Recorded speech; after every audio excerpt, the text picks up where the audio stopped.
Results के साथ साथ माइंड भी आपका मजबूत होना चाहिए, जिस स्ट्रैटेजी को लेकर हम जिक्र कर रहे थे।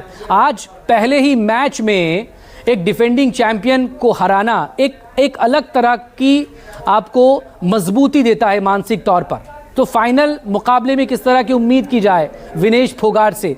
24 घंटे का आराम है, कल रात 10 बजे मुकाबला बताया जा रहा है उनका। वैभव, 11 बजे के आसपास का जो अपडेट है उनका मुकाबला है, और भी अगर कुछ अपडेट आएगा वो हम आप तक पहुंचा देंगे। देखिए क्या होता है कि जब आप एक बड़ी टीम को हरा दें, अगर मैं थोड़ा सा क्रिकेट में इसमें बात करूं कि आप ऑस्ट्रेलिया जैसी मजबूत टीम को हरा दें, इंडिया जैसी मजबूत टीम को हरा दें, तो आपका जो हौसला है वो बढ़ जाता है। तो विनेश ने आज सबसे पहले वर्ल्ड चैंपियन को हरा दिया, वो वर्ल्ड चैंपियन जो हारती नहीं है।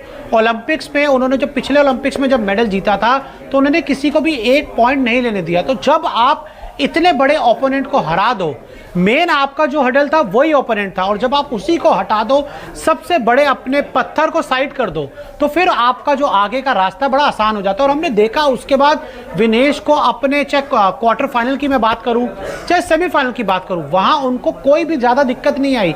कभी भी ऐसा नहीं हुआ कि वो अपने मैच में, रेसलिंग मैच में कहीं पीछे चल रही हो, क्योंकि आप इतने कॉन्फिडेंस के साथ आए थे।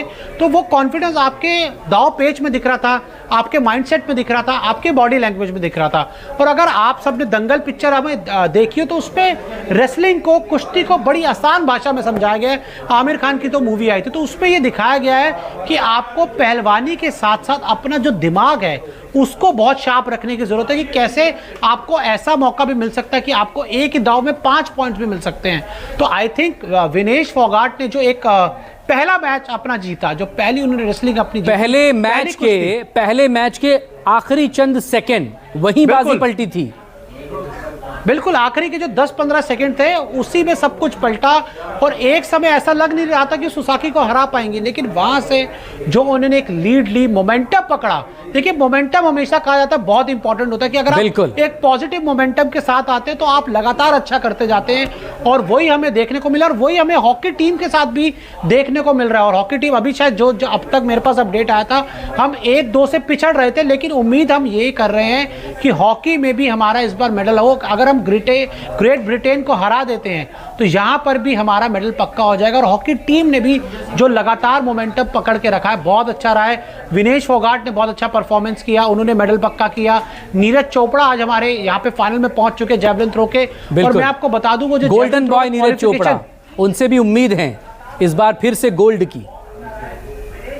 जी बिल्कुल उनसे उम्मीद है। क्वालिफिकेशन राउंड में जो सबसे बढ़िया थ्रो था, जो सबसे दूर का थ्रो था, वो नीरज चोपड़ा का ही गया है, और बहुत शानदार उनका परफॉर्मेंस रहा है। और उनका भी अगर 6-7 महीने हम पीछे जाएं तो इंजरीज को लेकर उनका भी थोड़ा सा कंसर्न था कि उनका जो बेस्ट थ्रो जा पा रहा है कि नहीं, उसके ऊपर बड़े सारे सवाल थे।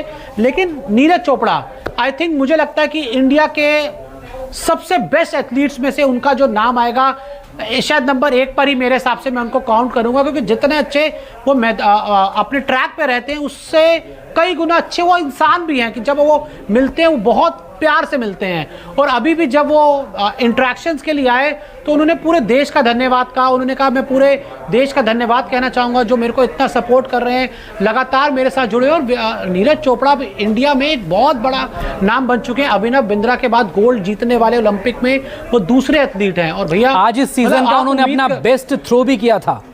बिल्कुल आज उन्होंने अपना बेस्ट थ्रो किया, बेस्ट थ्रो इस सीजन का।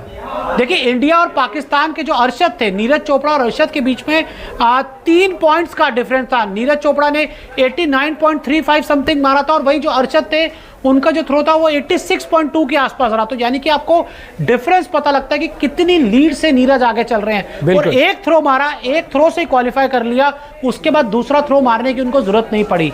और उम्मीद है कि अब आगे चल के यहां से ओलंपिक में, देखिए पिछली बार आपने 7 मेडल जीते थे, मनसुख मांडविया